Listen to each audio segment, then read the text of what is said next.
lived in Mexico for several years before I shed that stereotype about Mexican food that I guess I got it from Mexican-American restaurants. But after I'd lived there for a little while, I got acquainted with the flavor of authentic Mexican food. That was really the impulse behind opening this place, Frontera Grill. I let it really settle in, get very well established, and then I realized that there was this other myth that I had to dispel. The myth that all Mexican food was down to earth and homey and traditional. I mean, I lived in Mexico. I knew that it could be complex and sophisticated. That's when I got the idea to open this place, Topolobampo. It's our fine dining restaurant. I wanted to show people that Mexican food could be deliciously, unabashedly hip.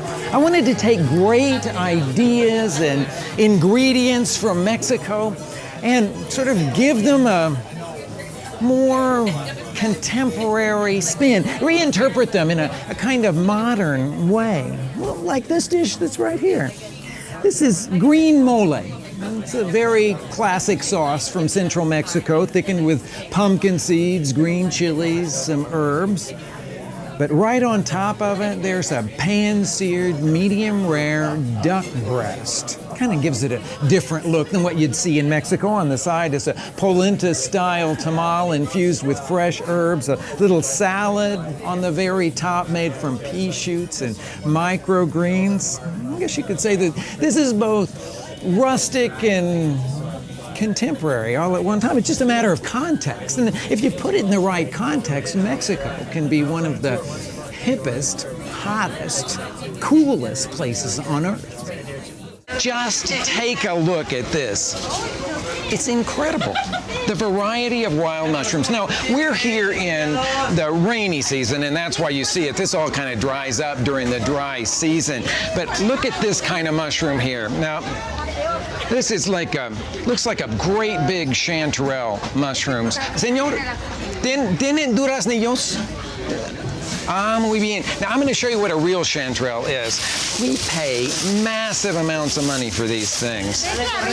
A lot of them in the United States come from out west. But see that beautiful, beautiful, oh, look at that.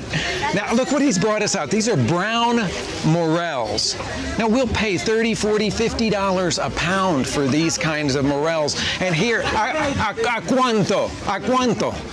El kilo. 200 pesos, 20 bucks a kilo. Oh, but this is the prize of Mexico. Now this is something you won't find anywhere else. This is huitlacoche. It actually grows right on the ear of corn like that. You can see this is an ear of corn, and if you kind of break one of these guys out, it looks like the kernel of corn. It's just embedded right in there. And it is a mushroom, but it just grows in a very different way. On the inside, you can look at that. It's black. It turns into this absolutely delicious, rustic, sweet.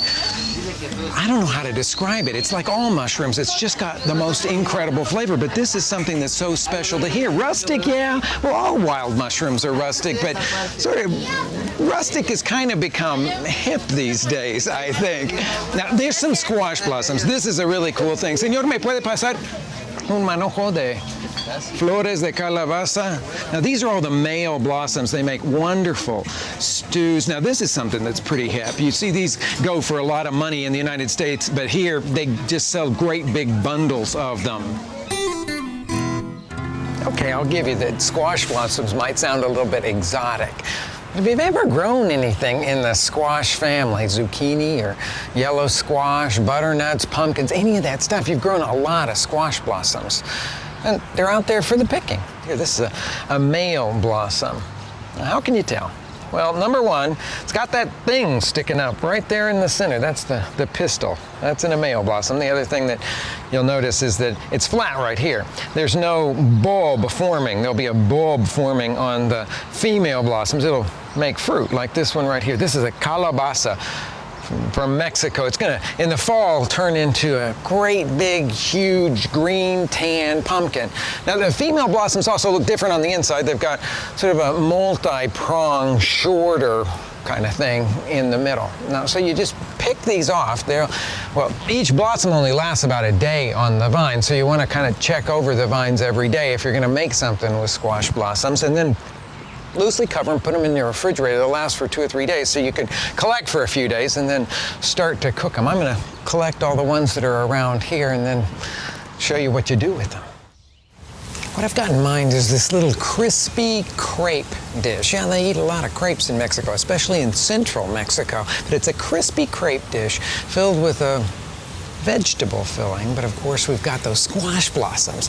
And also weave in a little bit of roasted chili to give it a nice pizzazz. Now, to make the crepe batter, the first thing that you have to do is measure in about 1.25 cups of milk and crack in 3 eggs, doing this in a blender jar.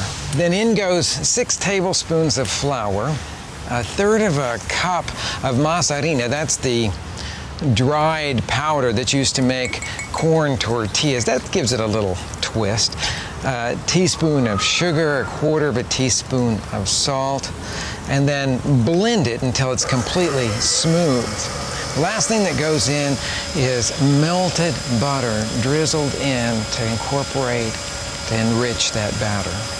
And just let that batter sit for a couple of hours for the flour to absorb all of the liquid, and it'll become super smooth. Best to do that in the refrigerator. Once the batter's rested a little bit, you need to adjust its consistency if you need to. It should be about the consistency of half and half, not as thick as heavy cream, not as light and watery as milk is. This seems to be about right. I've heated a pan here. I like to work with a non-stick pan and then spray it with a very light coating of oil. Now let me show you my technique for making the crepes. It's a little different than what you might have seen before. I pour the batter in there. You'll hear it sizzle. Wait for just a second, and then I pour out all that doesn't stick immediately. After about 30 or 45 seconds, I'll cut off that little ridge where we poured the batter back into the blender jar, and then very carefully pick up the crepe with my fingers. It's something that you really got to do with your fingers because it's a tender, light, thin crepe. Flip it over, cook it for another, I'd say 15 seconds or so, just to brown underneath, and then let it slip out of the pan. Now, the very special thing in this dish, obviously, is those squash blossoms that we picked. I'll show you how you clean them. Take the little sepals off the outside, like that, and then open them up. Take the pistil out. That's a little, got a strange texture and almost a kind of bitter flavor. And just pop the little piece of the stem off there. Then we can kind of roughly cut them up, and they're going to be mixed into a vegetable filling that starts with fresh corn, all the great stuff from summer. Cut the kernels off of a couple of ears of corn, and chop up an onion. Cut up a couple of zucchini. I like the little light-skinned Mexican zucchini that I can get at the farmer's market here. Put the poblano chili on the grill or under a broiler or just over an open gas flame on your cooktop and roast it till it's blackened on the outside. Cover it with a towel and let it sit for 10 minutes or so to steam. Allow that skin to just slip right off. Pull the seed pod out, rinse it off, and then chop it into long, thin strips. In a skillet, put a little chunk of butter. Saute the onions. When they're browned, add to it the zucchini and the corn, the roasted pepper, epazote, that wonderful herb, or if you don't have that, maybe a little bit of cilantro could go in there. And then just dribble around a little milk. That'll allow the filling to cook. And when all of that milk has been consumed, stir in the squash blossoms, then a little bit of seasoning of salt, and it's ready to form in the crepes. Okay, I want to show you how you put these crepes together. Put one of the crepes in front of you, the not so pretty side up, and fold the top third down. Then on goes, right in the middle, some of that beautiful squash blossom corn, roasted chili, zucchini filling. Now, I like to put a little bit of cheese on here. I'm going to use goat cheese today, but you could use a melting cheese, even a spoonful of that Mexican crema or creme fraiche. Fold one side over and then the other side. Then I'm going to put that onto a baking sheet for ease of removal. I have it lined with parchment paper, and then you put it in the oven, 375 degrees, 10 minutes or so, until they're nice and crisp and the filling is hot on the inside. These are so special that I fired up the little wood-burning oven here, and I'm going to slide them in there. It's probably a little hot, so I'm going to have to keep a close eye on them. The crepes are crispy and browned and hot. Put together a little salad from the garden. Just going to slide one of these crepes on with that. Now I have to admit, that's just about the most beautiful little first course you could put together. You know, this stuff is just amazing because it can inspire incredible dishes, not just homey dishes, but some really great creations. And here in Mexico City, there's a lot of great chefs, and they're doing the same thing. They're taking this stuff as inspiration and making fabulous food out of it. You gotta meet Patricia Quintana. She's an amazing authority on everything Mexican when it comes to food. Cookbook author. How many cookbooks now? It's gonna be 14. 14 cookbooks. Some of the most beautiful books that have ever been written. And you know what she's done in the last year is to open this place, a really modern Mexican restaurant in one of the hippest neighborhoods in Mexico City, in Polanco here. A beautiful place, but you know what, Patricia, I'm starving. So could I just ask you to choose some food for us and send it to me? I will do it. Okay, please, please. Anything you do, I'm sure is going to be gorgeous. I'm ready. Okay. Okay.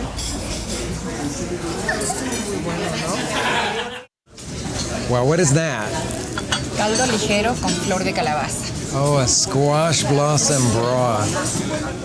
You know what I love about her food is that she's taken just a simple chicken soup here and put these beautiful squash blossoms. It looks so fresh, and I think there's some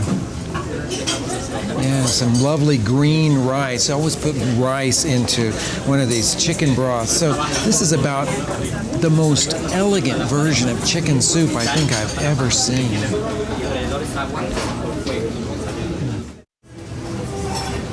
Oh, now that's beautiful. Chile relleno de salmón. De salmón. Ay, qué bonito. Como el salmón. Curado. Oh, como vinaigrette. Like in a vinaigrette. Oh, wow. Muchas gracias. Se ve muy bonito. Looks so beautiful, doesn't it?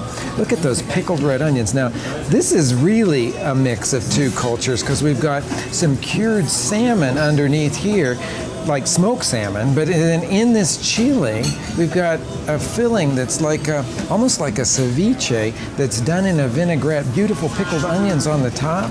This is delicious looking.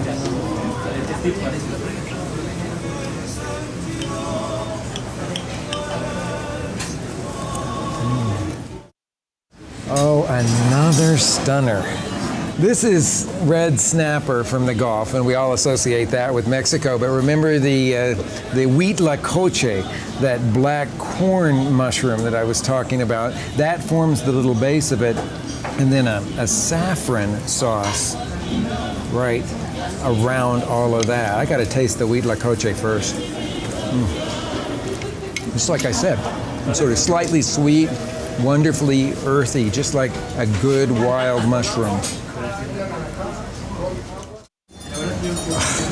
This is, she calls it a tarta sachila, after that wonderful town in Oaxaca that makes some of the best hand-ground chocolate. The vanilla ice cream and a caramel sauce. And she poured me this fabulous wine from Baja California, from Chateau Camus. It's called Vino Divino, and I'll tell you, this has been a divine meal.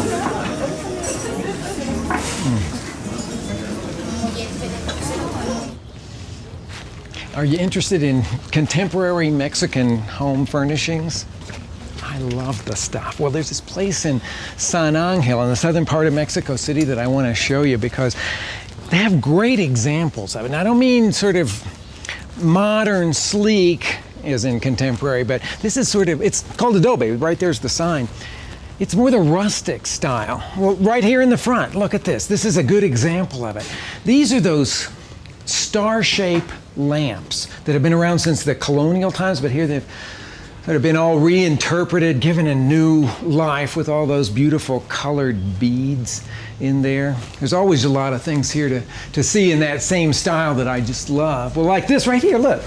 Now, this is made out of basalt, lava rock, the same stuff that's used to make the molcajete, the mortar that's used in the kitchen. But here they've kind of given it a new shape, new size. Filled it with water, put a candle in it. Gosh, it'd be beautiful in one of the contemporary Mexican rooms, the ones that have that grand dimension to them. That's a lot of this stuff is like. You can see it, well, this is certainly a prime example. You can imagine the kind of room you'd have to support one of those pillar candles. It's gorgeous stuff.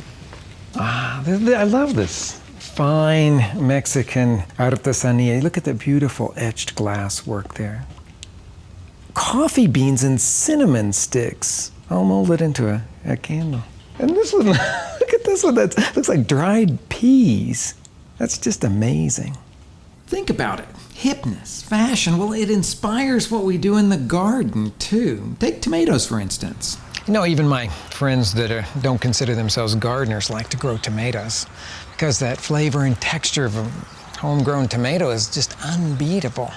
Now, I always encourage everybody to move over into heirlooms because you even get more variety of flavor and textures. Now here's my top 3 heirloom picks that practically anyone can grow around the United States. Let's start with this is the Cherokee Purple. Now you can see that it's got a kind of green top to it. That's normal. It's got a deep, rich flavor. This is the Striped German. Nice, light flavor, sweet.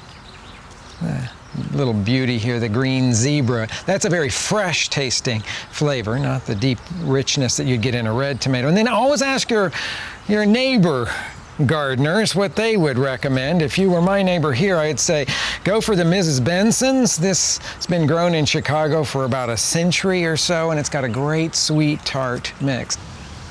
Now I have an heirloom tomato salsa in mind for these tomatoes to go with that fish. But let me tell you about the special part of this. It's the roasted garlic and roasted jalapeno chilies. That's what's going to give it this depth, sweetness, zing. And you start making that. It's not only going to flavor the salsa, but also the fish. You start making that mixture by putting some garlic still in its skin and some jalapeno chilies into a skillet over about medium heat, and in 10, maybe 15 minutes. See how soft that garlic is? It just slips right out of its skin. Peel that skin off and put it into food processor. We'll put the chilies in there as well. Make sure you take all the little stems off. Then the top of that food processor will go on, and then make a puree out of that. And pour in some fresh squeezed lime juice. That'll certainly make it like a marinade. And then sprinkle in a little bit of salt. Season it highly because it's going to be a marinade. Now that mixture gets divided into 2 parts.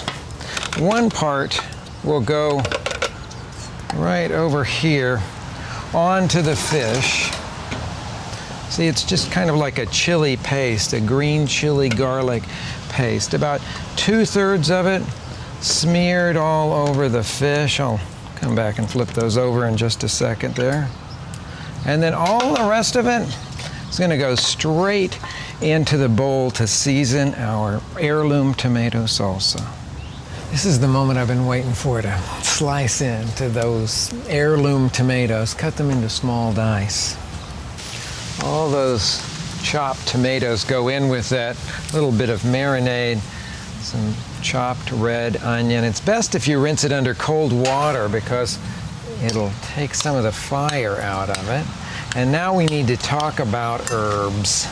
You can do all kinds of herbs for something like this. Cilantro comes to mind because it's Mexican food and everybody thinks cilantro, but there's so many other things to choose from. I mean, I got basil growing in my garden and that would be delicious in the salsa. How about some mint? That's apple mint. It's got a nice tang to it. Or lemon verbena, or this lemon balm. I love lemon balm in a salsa. I will cut it up into a very thin little chiffonade, that's what we call it. And then we'll add that mixture, or that herb, to our salsa. Let's bring it back up here. Now I've decided to use a banana leaf to bake the fish on. Now you could use a piece of foil if you don't have a banana leaves, but they're really easy to find in the Mexican groceries and the Asian markets. Then put on some of the herb that you used for your salsa, cilantro, lemon balm here, or basil, whatever it is that you take into.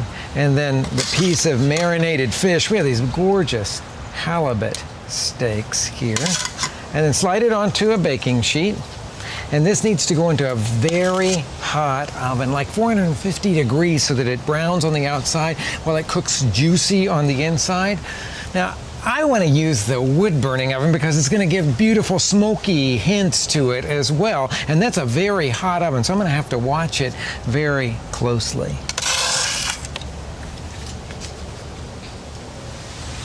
Slide our baked fish onto a plate with a big dollop of mashed potatoes, that wonderful heirloom tomato salsa. We've had a huge crop of nasturtiums this year, so I'm put that little spicy nasturtium flour on there. You know, I've got friends that seem to just want to run from one hip thing to another. Like a friend of mine says, when you get self-conscious about it, well, hip turns to slick and then it just slithers right down the drain. Now, my definition of hip, whether it's in Mexico or anywhere, is the simple, perfect beauty of what's real.